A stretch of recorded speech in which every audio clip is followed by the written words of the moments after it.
গিন্নি, আজকেও সেই একই। আজকেও গাভীর দুধ নেই। কি হচ্ছে কিছুই তো বুঝতে পারছি না। কি হচ্ছে আমি তো কিছুই বুঝতে পারছি না। যে গাভী আমাদের প্রতিদিন 7-8 কেজি দুধ দিত, সে আজ এক পোয়াও দুধ দিচ্ছে না।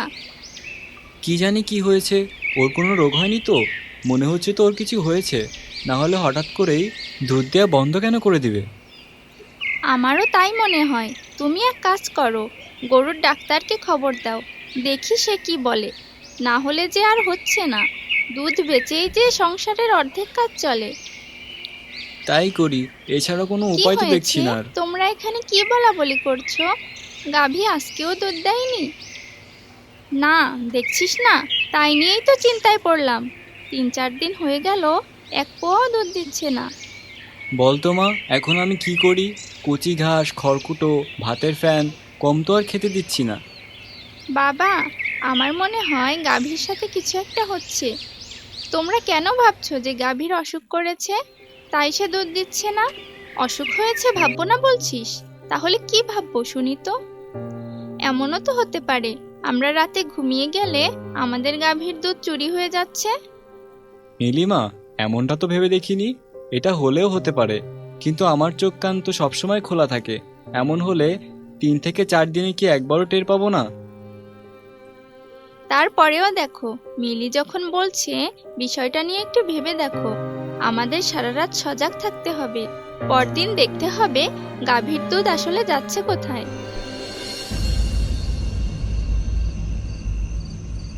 বুঝলে, আজ আর ওই ছিচকে চোরের মনে হয় দেখা পাওয়া যাবে না। নিশ্চয়ই আমাদের দেখেছে যে আমরা এখানে পাহারা দিচ্ছি। তা ঠিক বলেছ। আজকে আর কোনো চোরের দেখা নেই। দেখি এখন কি করে গাভী দুধ না দিয়ে পারে। নিশ্চয়ই পারবে। পারবে না বললেই হলো নাকি?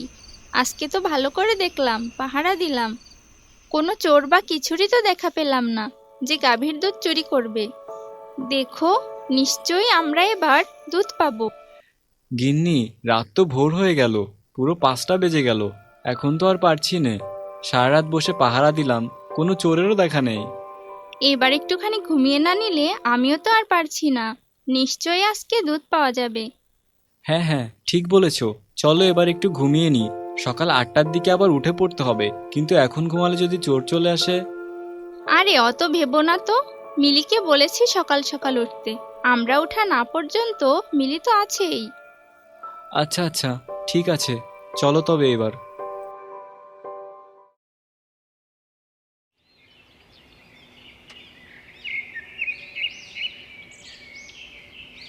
কি গো, ঘুম থেকে উঠেই কোথায় ছুটলে? খাবারটা খেয়ে নাও। খাবার খাওয়ার সময় কই দেখছো? আগে গরুর দুধ ধোয়াতে হবে। মা মিলি, স্টিলের বালতিটা নিয়ে আয় তো। দেখি দুধের কি অবস্থা।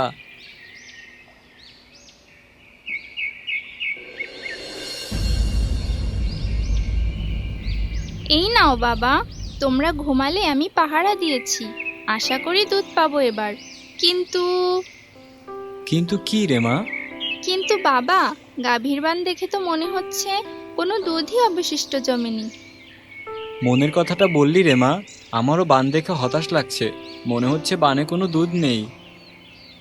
এত কথা আর ভাবাভাবি বাদ দিয়ে দুধ ধোয়ানো শুরু করলেই তো হয়।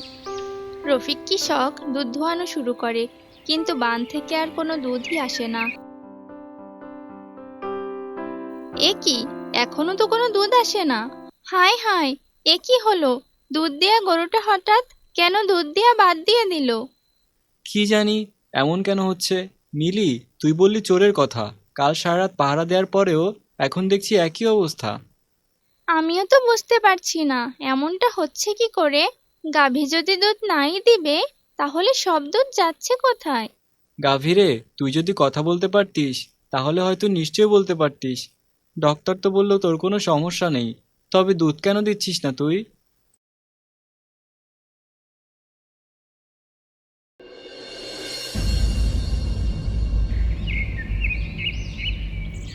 কইরে আয়রা পায়রা, কোথায় গেলি? শিগগিরই আয়। কোথায় গেলি তোরা? এই তো বন্ধু, আমরা এখানেই। তোমার দেখা নেই যে দুদিন। কোথায় ছিলে তুমি? 2 দিন ধরে দুধ কলা কিছুই আর দিচ্ছ না। দেখাও করছো না। আর বলো না তোমরা, হঠাৎ করেই আমাদের গাভীটা দুধ দেওয়া বন্ধ করে দিয়েছে। তোমাদের জন্য কি আনবো? দুদিন ধরে আমাদেরই তো সংসার চলছে না। কি বলছো বন্ধু?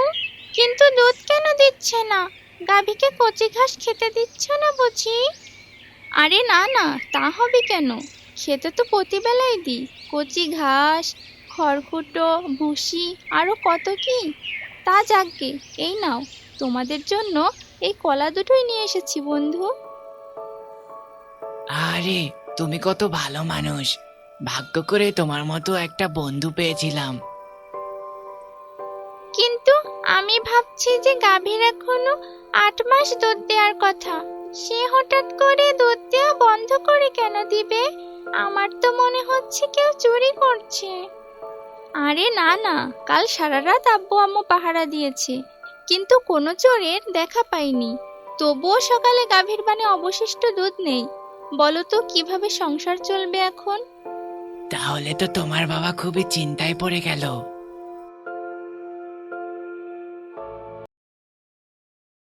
কি গো, এভাবে তুমি আর কত সময় বসে বসে চিন্তা করবে?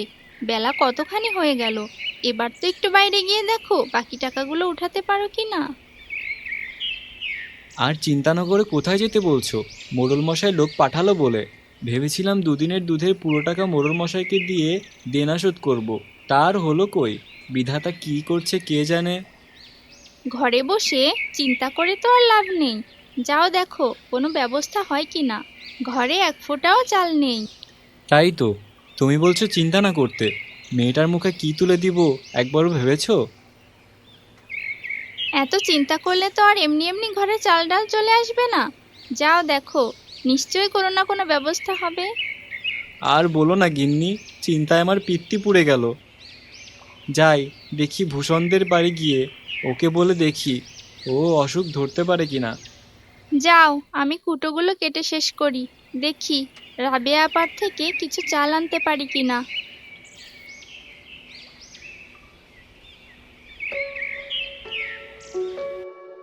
কি রে, কোথা দিয়ে ঘুরে বেড়াচ্ছিস তুই?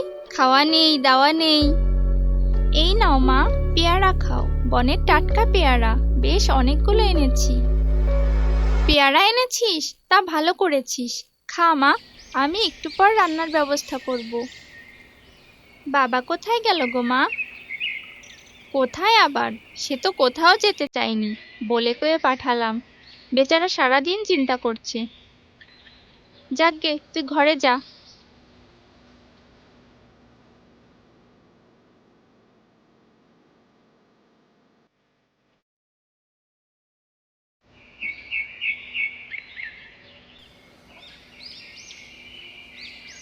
রাবেয়া আপা, রাবেয়া আপা, বাড়িতে আছেন?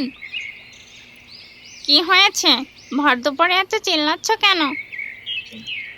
বলছিলাম আমাকে কিছু চাল আর 1 কৌটা তেল ধার দিবেন। দুদিন ধরে গরুটাও দুধ দিচ্ছে না, ঘরে এক ফোঁটাও বাজার নেই। থামো, এই ভর দুপুরে তোমার সংসারের কথা কে শুনতে চেয়েছে? মানুষের ভালো চাইতে হয় না, এজন্য বলেছিলাম আমার থেকে বড় টাকা ঋণ নাও, নিয়ে বরকে বলো ব্যবসা করতে। আমার কথা পায়ে ঠেলেছিলে, এখন এসেছো কেন? রাবেয়া আপা, এতগুলো টাকা ঋণ নিয়ে শেষে যদি সুদসহ শোধ না করতে পারি, তখন তো থাকার মতো ভিটেটাও থাকবে না। ভবিষ্যতের কথা তো বেশ জেনে রেখেছো, তা এখন ছোট লোকের মতো এবাড়ি ওবাড়ি চাল ডাল চেয়ে বেড়াতে বুঝি লজ্জা করছে না? রাবেয়া আপা, থাক, হয়েছে, আমি তোমার অভাব বাবা শুনতে যাচ্ছি না। চাল তেল দিচ্ছি, নিয়ে যাও। একটা পরিবার না খেয়ে থাকবে, এটা তো আর আমি দেখতে পারি না। হয়েছে আপা, আপনার চাল তেল আপনিই রাখেন। বিধাতা চাইলে কি না পারে, সে নিশ্চয়ই আমার খাবারের ব্যবস্থা করবে। এতগুলো কথা শুনিয়ে চাল তেল নিয়ে আমি আমার মেয়েকে রান্না করে খাওয়াতে পারবো না। পেটে ভাত নেই তবু দিমাগ গেল না। তোমাদের অভাবের কারণ তোমাদের এত দিমাগ। সে আপনি যাই বলেন, আসি রাবেয়া আপা। আমি কি দেখছি? সাপ আমার গরুর দুধ খেয়ে নিচ্ছে। কি জানি, চোখে কি আমি ঠিক দেখতে পারছি? আরে তাই তো, এদিকে একটা সাপ। তাহলে এটাই 2 থেকে 3 দিন ধরে সব দুধ ছাঁটাই করছে। কই রে মিলি, মিলি মা শিগগিরই গোয়াল ঘরে আয় তো। মিলি মা কই গেলি? গিন্নি সব কোথায় গেলে তোমরা? শিগগিরই একটা লাঠি নিয়ে গোয়াল ঘরে এসো। কি হয়েছে, এত চেঁচাচ্ছ কেন? মিলি গিয়েছে রিনা খালাদের বাসায়। চেঁচাবো না বলছো? দেখো কাণ্ড। এ আমি কি দেখছি? এ দেখি আস্ত একটা সাপ। তাহলে এতদিনের দুধ চোর একটা সাপ। হ্যাঁ, তাড়াতাড়ি একটা লাঠি নিয়ে এসো, সাপটাকে মারতে হবে। শালা এতদিন আমাদের চিন্তায় ঘুম হারাম করে দিয়েছে। বাবা, কি হয়েছে? গোয়াল ঘরে এত শোরগোল কেন? দেখ, গরুর দুধ খাচ্ছে সাপ। তাড়াতাড়ি লাঠি দাও, সাপটা চলে যাচ্ছে। থাক বাবা, সাপটাকে যেতে দাও। শুধু শুধু প্রাণী হত্যা করে লাভ নেই। তুমি বরং গর্তটা বন্ধ করে দাও, তাহলেই তো আর আসতে পারবে না। বলছিস? হ্যাঁ, তাই করো। তুমি বরং গর্তটা বন্ধ করে দাও, শুধু শুধু প্রাণী হত্যা করতে হবে না। আচ্ছা ঠিক আছে, তাহলে তাই করি। কি হয়েছে বন্ধু? তুমি মনে হচ্ছে অনেক রেগে আছো। কিছু কি হয়েছে? কি হয়েছে কিছুই বুঝতে পারছো না, তাই না? পেট পুড়ে আমার গাভীর দুধ খেয়ে এসে এখন কিছুই বুঝতে পারছো না? কি বলছো বন্ধু? আমরা কেন তোমাদের গাভীর দুধ খেতে যাব? চুপ করো। তোমরা বন্ধু নামের বিশ্বাসঘাতক। বন্ধুত্বে এভাবে কেউ বিশ্বাসঘাতকতা করে? এভাবে কেন বলছো বন্ধু? আমাদের শুনতে কষ্ট হচ্ছে। বাহ, পেট পুড়ে আমাদের গরুর দুধ খেতে পারবা, আর দুটো কথা শুনতে কষ্ট করতে পারবা না? তোমাদের প্রতিদিন কি আমি দুধ দিয়ে যেতাম না? সাথে কলাও তো দিয়ে যেতাম। তাও এভাবে চুরি করে আমাদের অভাবের সংসারে আরো অভাব ঢোকালে। ও, এবার বুঝতে পেরেছি। মিলি, তুমি দয়া করে আমার স্বামীর উপরে ভুল বুঝে রাগ করো না। তুমি হয়তো জানো না, তার যমজ একটা ভাই রয়েছে, যে কিনা দুষ্টু এবং চোর স্বভাবের। তোমাদের দুধ সেই নিশ্চয় চুরি করেছে। চলো, তোমাকে তাহলে আমার যমজ ভাইয়ের বাসায় নিয়ে যাই।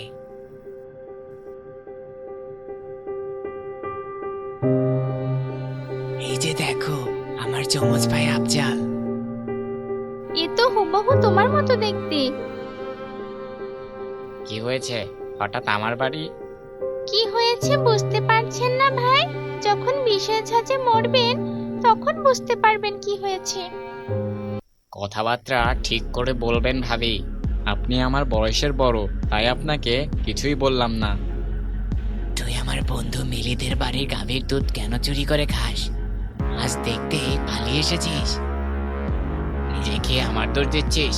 তোর মতো হুবহু চেহারা হয়ে বড় বিপদে আছি, সব ঘটিয়ে এসে আমার উপর দোষ দিস? আমার বন্ধুর উপর আমার বিশ্বাস আছে। সে যে দুধ চুরি করেনি এখন তো আমি ভালো করেই বুঝেছি। তবু স্বীকার করো তাড়াতাড়ি, নইলে। নইলে কি? এই মানুষের বাচ্চা, মারবো এক কামড়, তখন বুঝবি জ্বালা।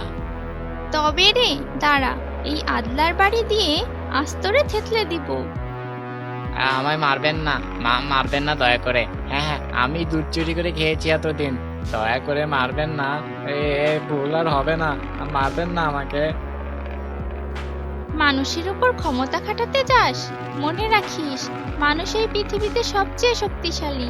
মানুষের উপর আর কোনো জাতি হয় না, আমরাই শ্রেষ্ঠ জাতি। তাই নিজেদের অকাত বুঝে কথা বলবি। দেখলে তো এখন, তুমি শুধু শুধুই আমাদেরকে সন্দেহ করছিলে বন্ধু। আহারে, দুঃখিত বন্ধু। আমি বুঝতে পারিনি যে তোমার মতো চেহারার একটা বজ্জাত থাকতে পারে। তোমরা আমাকে ক্ষমা করে দাও। আরে কি বলছো বন্ধু? আমি কিছুই মনে করিনি। বন্ধুকে যদি মন করে দু চারটে বেশি কথাই না বলতে পারলে, তাহলে সেটা আবার কেমন বন্ধুত্ব? আমরা তোমার উপর রাগ করিনি বন্ধু, তবে রাগ করব যদি আবার প্রতিদিন দুধ কলা না দাও।